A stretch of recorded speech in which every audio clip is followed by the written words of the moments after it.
आज कोर्ट में एक केस आया था जिसमें किसी पर्सन ने सामने वाली पार्टी को 11 लाख रुपए कैश में दिए थे और उसका कोई प्रूफ तो उसके पास था नहीं क्योंकि ऑनलाइन ट्रांजैक्शन हुआ नहीं था, कैश में उसने पेमेंट करी थी। तो अब ये कह रहा था कि सामने वाली पार्टी उसे लौटा नहीं रही है। तो कोर्ट का ये कहना था कि जब 2 लाख रुपए से ज़्यादा कैश आप किसी को पे ही नहीं कर सकते या ये अलाउ ही नहीं है, तो फिर आपने इतनी ज़्यादा कैश उसको क्यों दिए।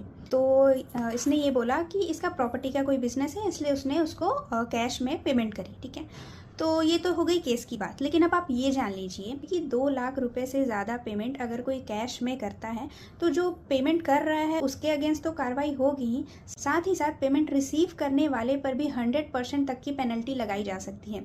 मान लीजिए आपने 10 लाख 11 लाख रुपए आपने रिसीव किए हैं कैश में, तो उस पर 100% पेनल्टी लग सकती है, यानी कि 10 लाख का 10 लाख आपको पेनल्टी पे करना पड़ सकता है।